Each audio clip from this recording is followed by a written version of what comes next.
guys, what's going on? It's Nick with Triple Nickel Outdoors. So we finally got the chance to test out our gear in the colder weather. It's going to get down to around 15 tonight, and I got everything laid out. We're going to set it up outside and see if we can get to those limits with the setup that we have.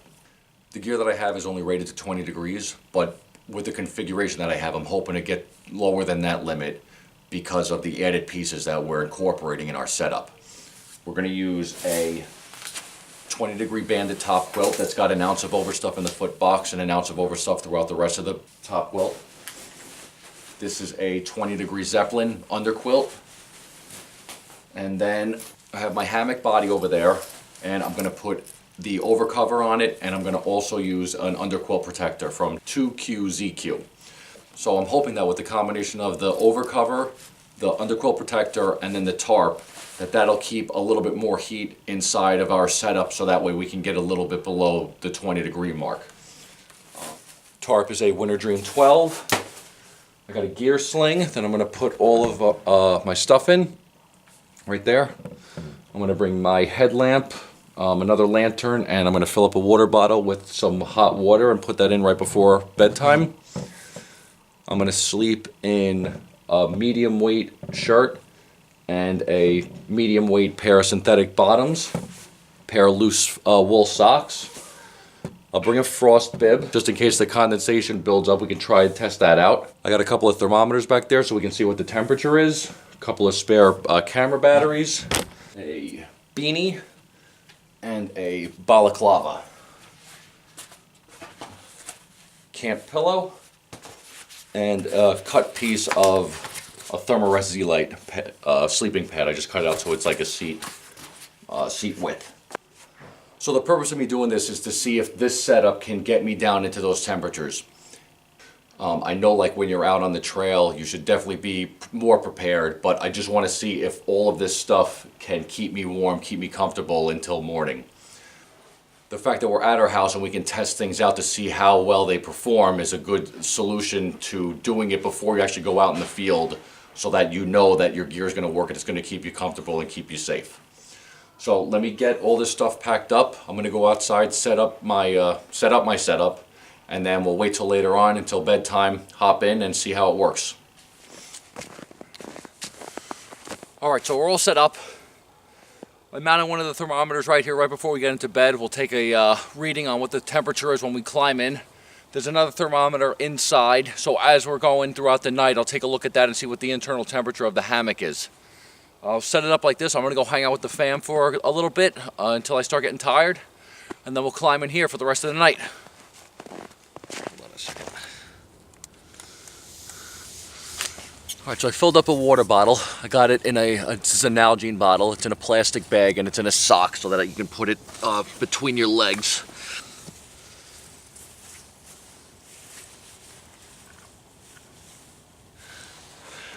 That says 15.1. So, right now it's 15 degrees outside. So I'm gonna give that bottle 10 minutes to warm the sleeping bag up a little bit, and then we'll come back outside and crash for the night. I will see you in a couple minutes. All right. So one of the other things that I'm looking to try to get accomplished tonight is this overcover vent. You can see the mesh right here. The other ones had the that triangle just at the top, but I chose to get this custom one because I wanted to be able to see a little bit more out of it. But there might be a insulation cost because of that. I don't have that added fabric protection. So we'll see how it goes. I brought the frost bib, and what else? I have gloves, I have hat, so I think we're good to go for tonight. Let me give an internal temperature. Like I said, the outside temperature over there was 15.1. I have another thermometer in here. So this one's got us at 30. Alright, so that's pretty good. If this is a 20-degree sleep set and we're at 30 degrees in here with this, we'll see how it goes during the night.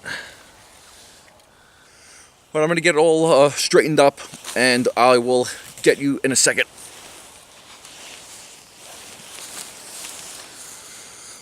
This water bottle is really doing the trick.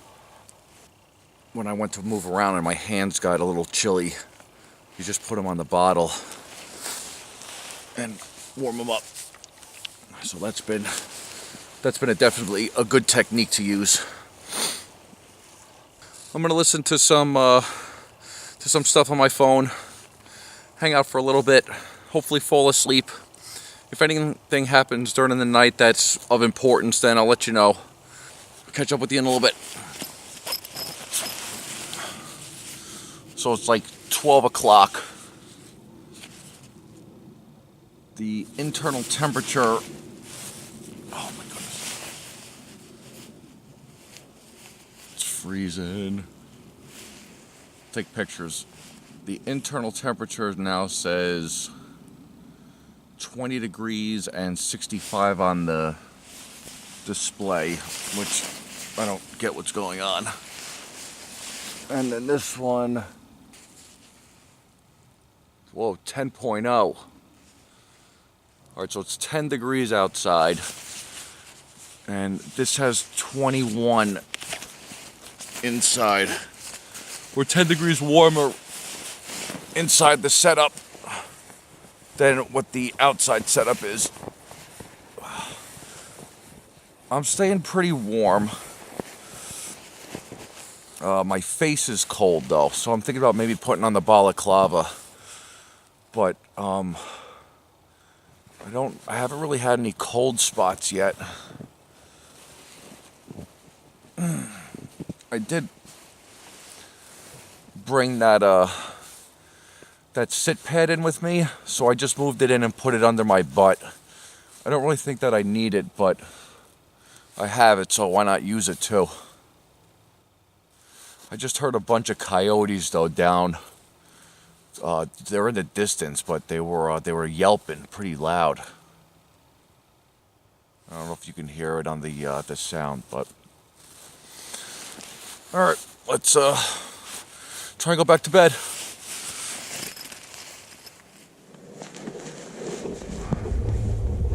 I switched over to the GoPro.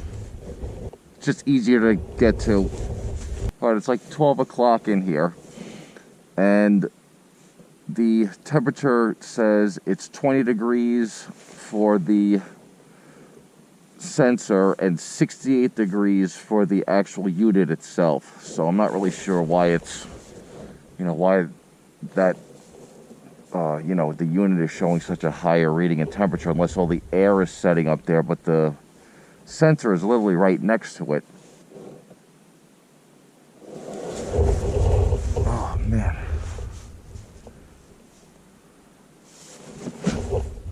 9.7. I'm warm as far as like my setup. I don't feel any cold spots.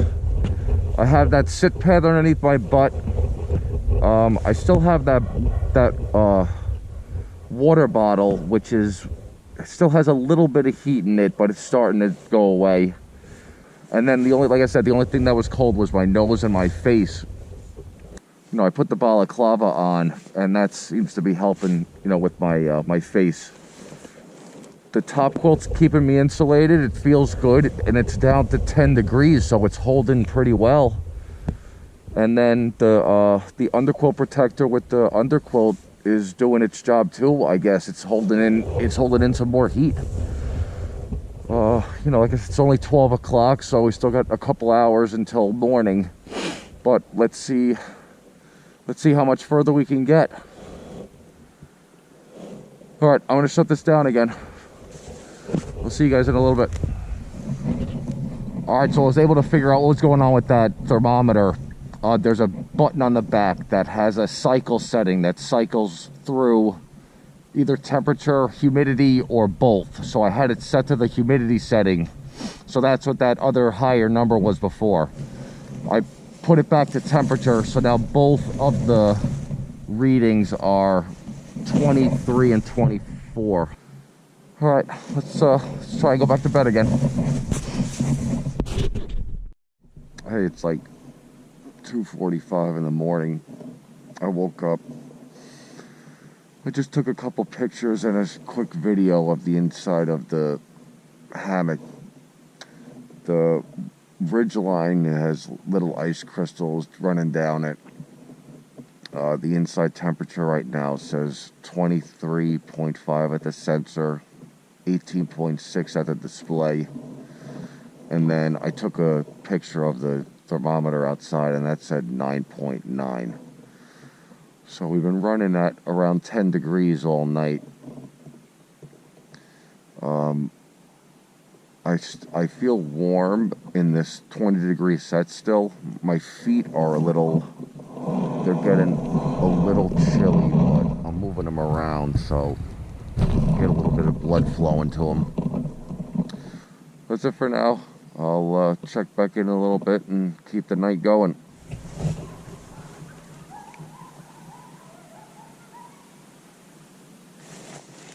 Can you hear the coyotes?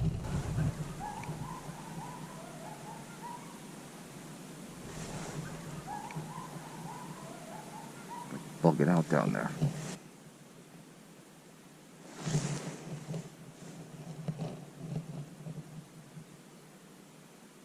Alright, nothing new to report. I just heard a bunch of screaming animals down the road. Back to bed. Okay. It's around 4:30 and I took some more readings. Outside temperature is 9.1, and then inside over here it's 20 on the sensor and 14 on the actual unit. My feet start to get cold before, so I have my jacket, my mountain hardware.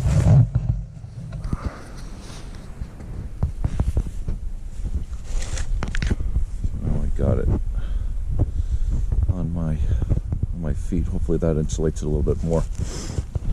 All right, let's hunker down.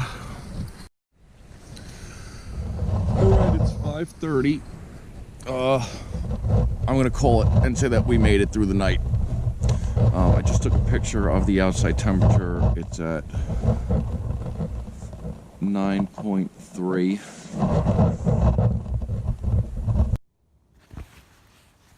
So this says we're at 22 and 17. You can see there's a bunch of condensation, ice crystal buildup inside of the hammock. So the frost bib, I think, will be utilized next time. Other than that, there's no condensation buildup on the sleeping bag anywhere, so that's good. It's just a matter of that it's just you know, on top of the overcover, and then the tarp has some also. But I'm gonna go inside.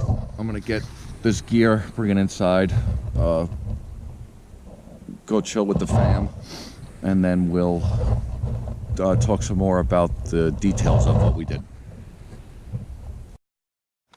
It's the next day after we stayed out. I'm just gonna bring you down to the setup in the daytime. Got the Winter Dream 12 all set up. I left this side open last night.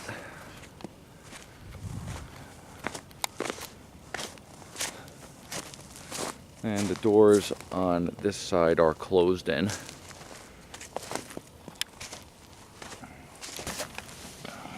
Here's that Underquilt Protector.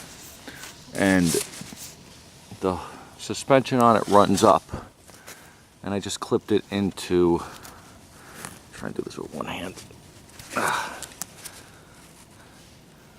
See how it's just got that piece of shot cord right at the top right there. You could run it into the bottom part of the carabiner with the clips, but it works just as well in the top one. And it's one less thing to take off. So then I just hook it over the continuous loop. That runs down right over our underquilt. And these are those shock cords that give it pull it in so that it's right over the underquilt. That thermometer we used last night. Right now it's up to 27.5. And then here is the vent. So that is the setup. I took everything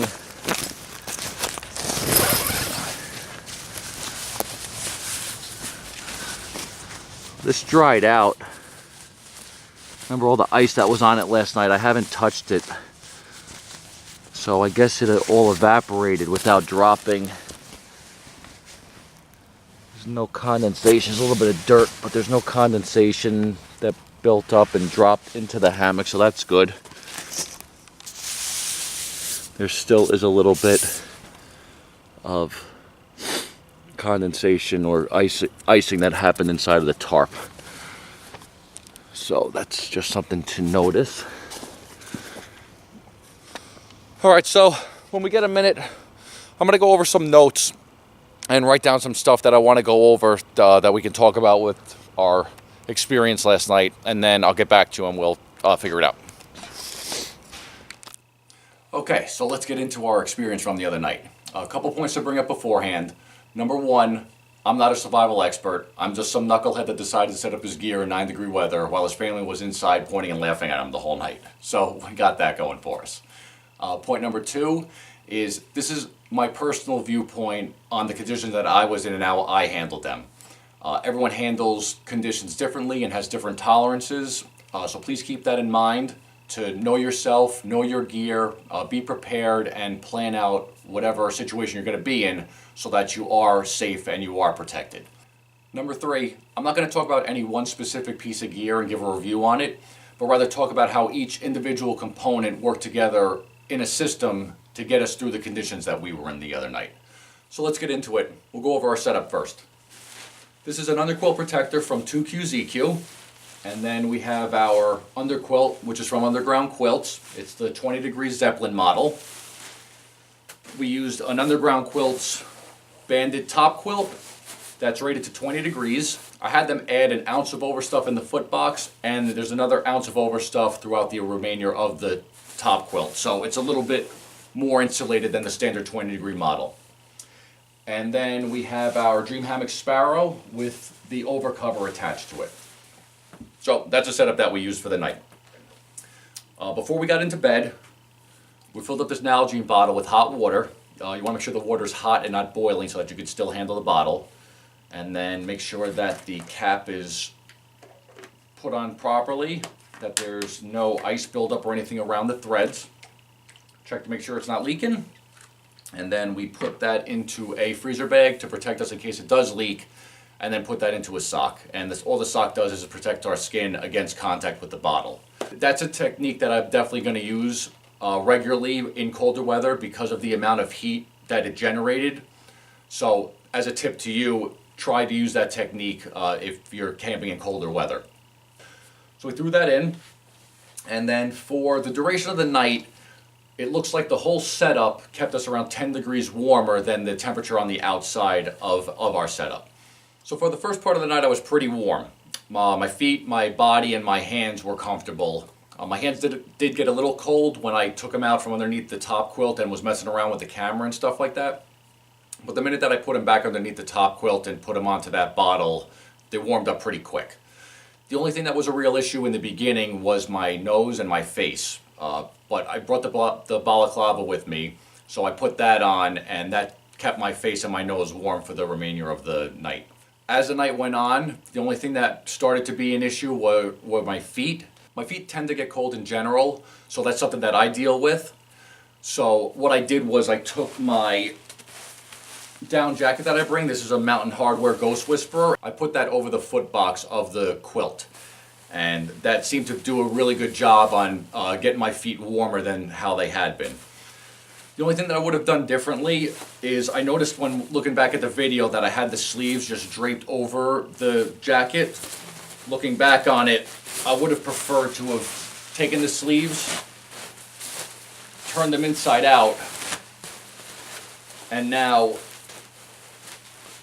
you're using the sleeves as insulation also instead of them just kind of laying there. So that's something to note for next time to make sure that I do that. And then the other thing that I did do is I usually carry a sit pad, whether it be this one, which is just a cut piece of Z-Lite foam pad, and I also have a Dutchware sit pad. I took this and I put it underneath my butt, mainly because I had it. I just wanted some extra insulation. Looking back on the video, I think what I would have preferred to have done is put this in my foot box so that my feet were sitting on it, because I think it would have benefited my feet where I really didn't need it on my body. So overall, I was pretty happy with the system's ability to keep us warm in the conditions that we were in. So we talked about the warmth. Now let's talk about another issue that we faced, and that was condensation. So when you breathe, moisture is leaving your body and is going out into the air. By using an overcover, what we've done is we've put a barrier between the open environment and that moisture leaving our body. And that's why we had some ice buildup on the top part of the ridgeline. To combat against that problem, the overcover has a vent on it. On the Dream Hammock Sparrows, they come with a standard triangular mesh vent on the head end. On my particular setup, I have a custom design that the vent comes down to where my shoulder is. So you would think that there's more than enough area for that moisture to escape from, but we still had some buildup on the top part of the ridgeline. So that is something that I'm taking note of, and I'm going to do some further testing to see if there's a way to alleviate that situation. I do have another hammock that has the triangular vent on the overcover, so I'm going to test that one also and see if I get the same amount of buildup that I had on this one. I was happy to see, though, at 10 o'clock when we went back out to check, that all of that buildup had dissipated naturally back into the environment. So if breaking camp early isn't a concern, it looks like you could just leave it out and it'll naturally take care of itself. But if you do have to break camp and get out of there early, the best solution would probably be to just get a camp towel, take your sleeping stuff, take that away so that it doesn't get wet, brush off any of that condensation that has accumulated, and then maybe pack up the overcover separately from your hammock, so that way any moisture that's on the overcover isn't now getting onto your hammock, and then when you get to the next camp you could just set it all up again. So that's something that's I'm going to try and do some more research on and see if there's other techniques to use, but that's right now what I would recommend doing if you're faced with that situation. So I'd also like to talk about just the overcover, the vent design in general.